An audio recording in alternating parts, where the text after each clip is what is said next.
también muy relevante para nuestra práctica clínica, tanto como gastropediatras como por pediatría, que es colestasis neonatal. No tengo algún conflicto de interés que declarar. Y bueno, empezando con la definición de colestasis neonatal, creo que todos recordamos 2 miligramos por decilitro, pero bueno, en los últimos años ha cambiado la definición, ha intentado hacer mucho más estricto a qué llamamos colestasis neonatal. Es todo paciente que tenga un valor de bilirrubina directa mayor a 1 miligramo por decilitro, incluso, bueno, si el valor total es menos de 5, ahí sí podemos usar todavía la regla del 20%, pero tomar en cuenta que ya no nos tenemos que esperar hasta más de 1, o sea, con 1 es suficiente para considerar colestasis. También así les quise poner una definición que actualmente se está usando en neonatología, que es en los primeros 5 días de vida de nacimiento, si tenemos un paciente con un valor arriba de 0.3 o 0.4 miligramos por decilitro, también considerar colestasis, o incluso si es un valor 10% por encima de la total. Esto es con la finalidad de lograr detectar de manera muy oportuna los niños con atresia de vías biliares. Entonces se ha visto que estos niños los primeros días pueden ya tener 0.5 miligramos y eso no sería normal. A lo mejor como neonatólogos pueden decir, bueno, 0.5, para mí eso no es significativo, pero es un paciente que ya tenemos que considerar y vigilar. Bueno, ya hablamos un poquito de la definición. Nunca va a ser fisiológico la colestasis neonatal, siempre tenemos que pensar que puede haber algo más y sobre todo buscando causas quirúrgicas, tenemos que ser muy juiciosos en este punto.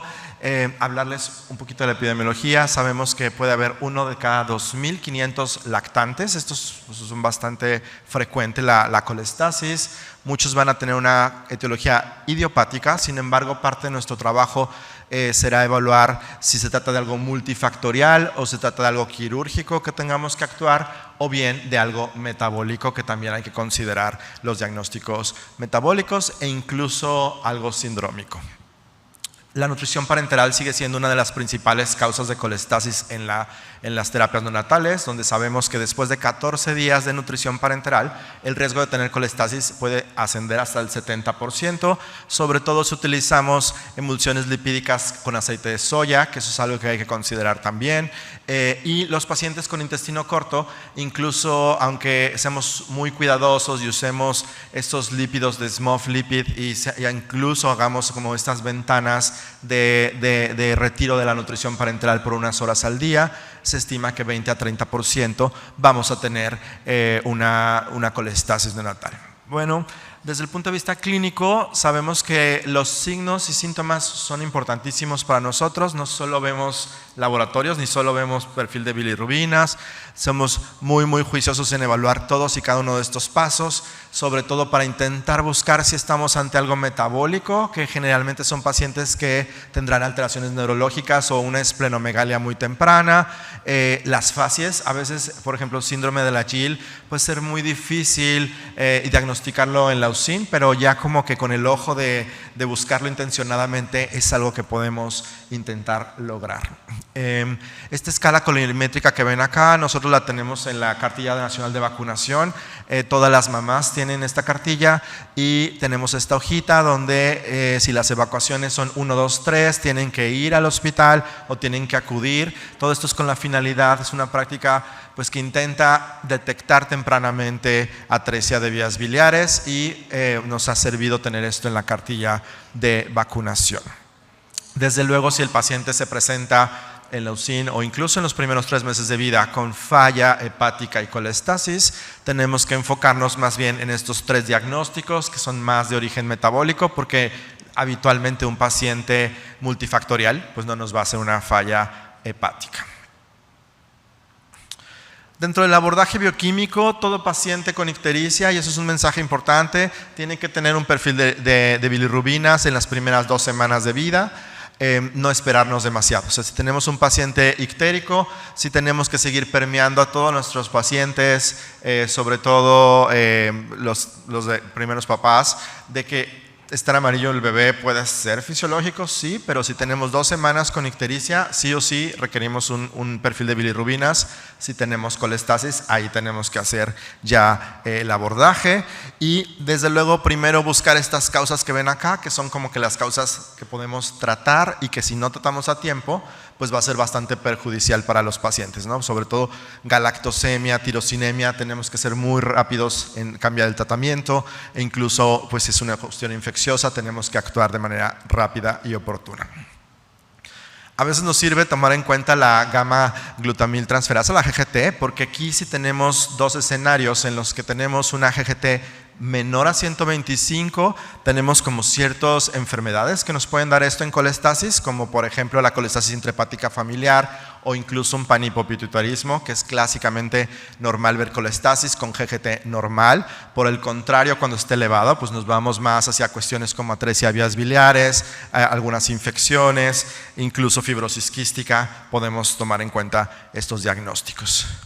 En cuanto a los estudios de imagen, en el hospital nosotros hacemos mucho gamagrama de excreción hepática, sin embargo hay que saber que la especificidad es bastante bajita, o sea, el hecho de que un paciente no excrete en un gamagrama no nos dice que tiene atresia de vías biliares, sino nos ayuda un poco antes de hacer la exploración quirúrgica, pero si esto no está disponible, y un paciente con colestasis, sobre todo con hipocolia o acolia, tenemos que hacer alguna exploración quirúrgica de manera oportuna para tratar de identificar si tiene atresia o no.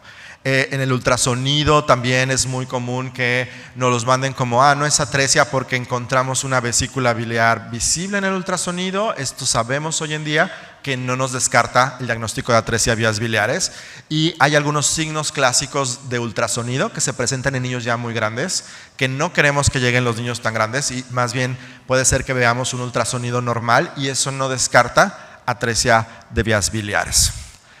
Ya les mencionaba el abordaje infeccioso, creo que sí es importante seguir haciendo hincapié en que hay algunos virus que nos pueden dar colestasis, sobre todo todavía existe cierta controversia con citomegalovirus, sin embargo es uno de los que nos puede dar hepatitis y nos puede dar una hepatitis colestásica. Aquí les pongo algunos del abordaje que hay que buscar.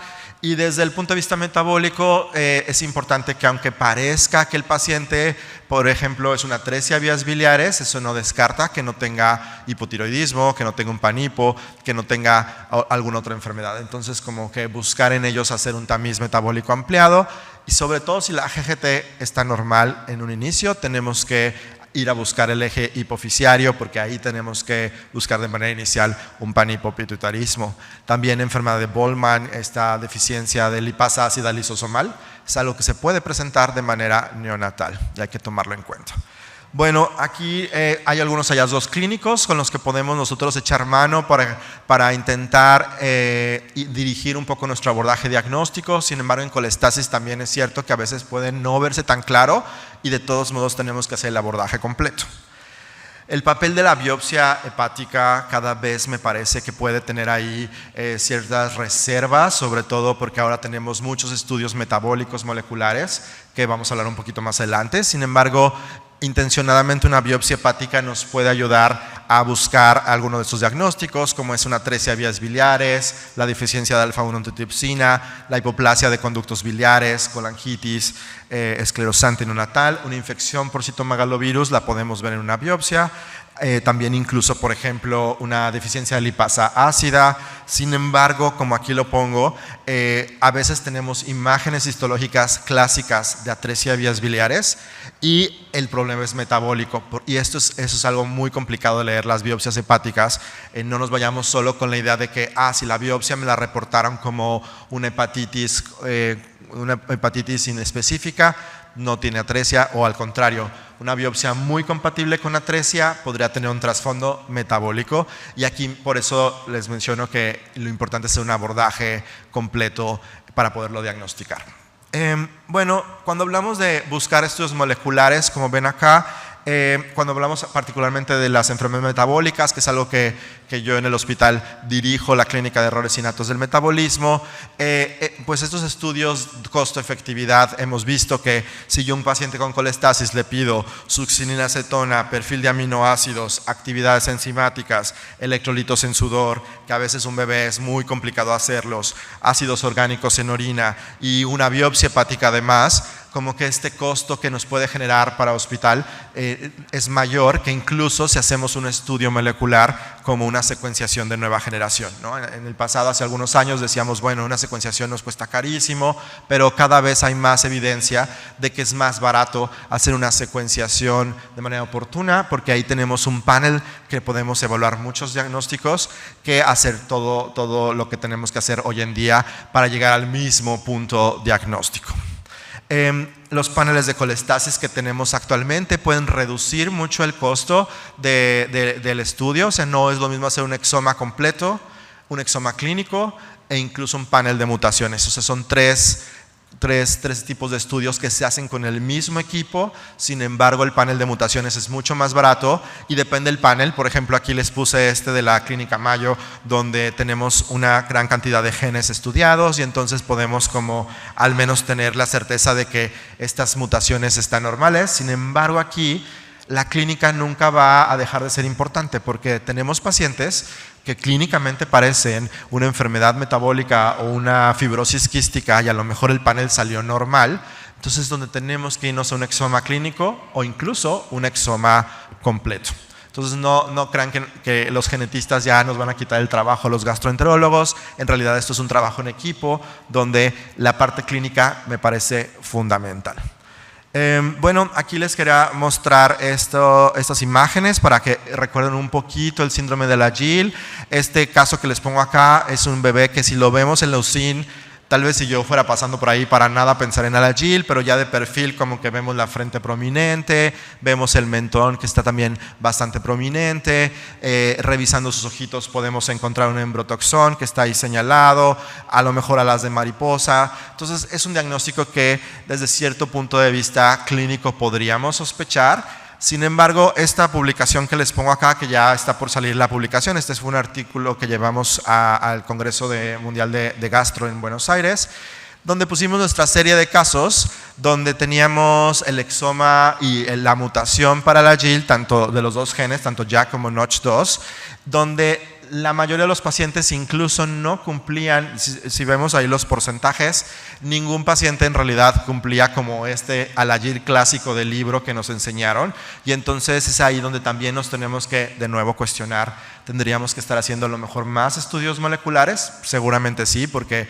menos del 50% de estos pacientes de esta casuística del hospital infantil cumplieron la definición y nos hubiéramos quedado sin diagnóstico si no hubiera sido por el estudio molecular. Este segundo caso que les pongo acá es un paciente que llegó al hospital por choque hipovolémico, por sangrado, o sea, es algo que no es nada normal, ¿no? Que llegó porque sangraba en las orejas y tenía pues como que de manera crónica y tuvo un choque hipovolémico por esto.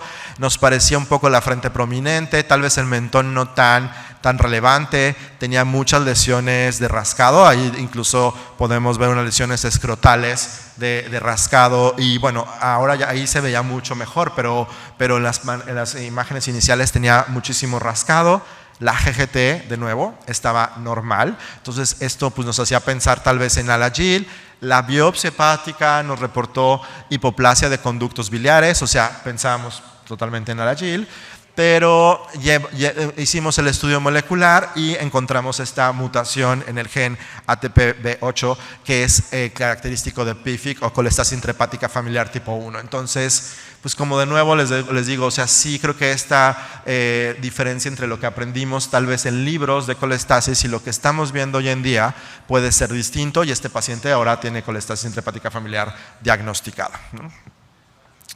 Bueno, en cuanto a soporte nutricional, no ha cambiado tanto el manejo de estos pacientes. Sin embargo, creo que es muy importante ser conscientes que son niños que no van a tener una buena absorción de lípidos en particular, y no tenemos que irnos demasiado lento.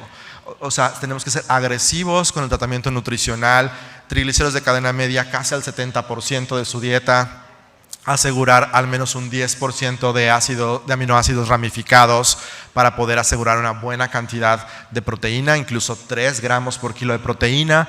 Y esto es algo que, aunque está muy descrito desde hace muchos años, vemos que se nos siguen desnutriendo estos pacientes. Creo que el llamado aquí sería, tenemos que ser más agresivos con la parte nutricional para que no se nos desnutran. Y desde luego también las vitaminas, ¿no? Aquí podemos ver que las dosis desde luego son mucho más altas. Nosotros incluso ya todos los pacientes empezamos con 5,000 unidades diarias e incluso algunos nos vamos a 10,000, pero no nos quedamos como con la recomendación clásica de 1,000 unidades diarias y vamos viendo, no, nos vamos a 5,000 desde un manejo inicial.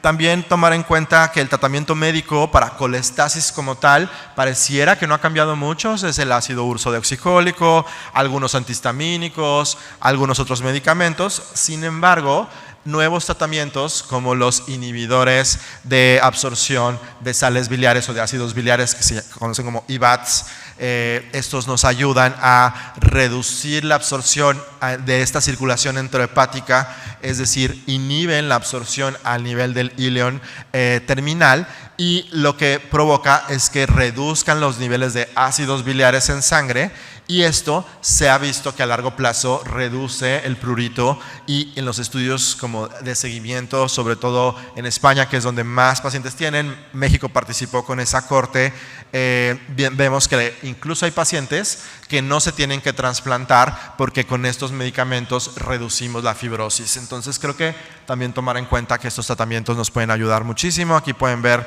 en el caso de Maralixibat en particular una reducción en el riesgo o en el tiempo en que se tuvo que trasplantar a estos pacientes. El prurito mejora muchísimo con esto, entonces tomar en cuenta estos tratamientos que específicamente para colestasis intrahepática familiar nos van a ayudar a reducir el hecho de trasplantar a un paciente, como antes que por prurito hay que trasplantarlo. Si es un prurito intratable, se tiene que trasplantar. Bueno, esto nos da una puerta abierta para otros nuevos tratamientos. Incluso estos inhibidores se utilizan también en Alagille, donde la disminución de conductos biliares hace que se acumulen sus ácidos biliares. Entonces también están indicados en Alagille los IBATs. También hay algunos otros medicamentos nuevos, como estos agonistas de FXR, que apenas están como en estudio y en aprobación. Sin embargo, lo que hacen es inmunomodular a nivel hepático para reducir la fibrosis, y esto también probablemente sea una realidad a futuro. En adultos ya hay estudios donde incluso, por ejemplo, en esteatosis por hígado graso pueden reducir la fibrosis, y creo que es algo que hay que tomar en cuenta.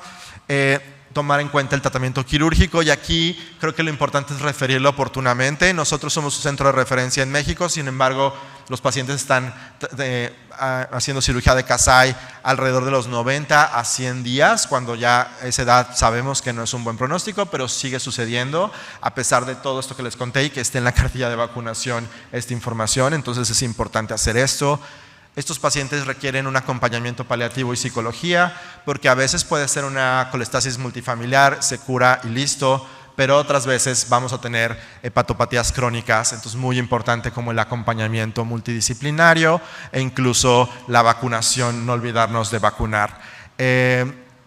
Diagnóstico oportuno de atresia de vías biliares.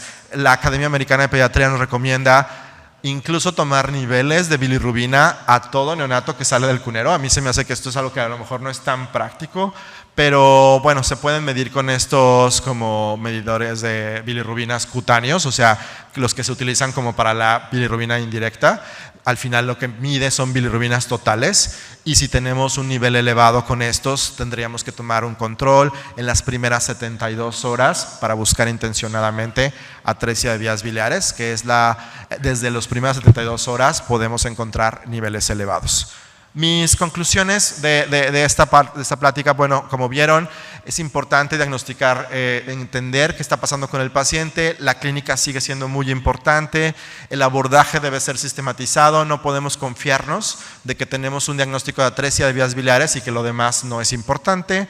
Tenemos que buscar las herramientas diagnósticas, ir como de la mano con la tecnología e irnos acercando más hacia los estudios moleculares para poder diagnosticar. Los nuevos tratamientos como los IBATs pueden reducir la necesidad de un trasplante, y el enfoque debe de ser multidisciplinario. Muchas gracias por su atención.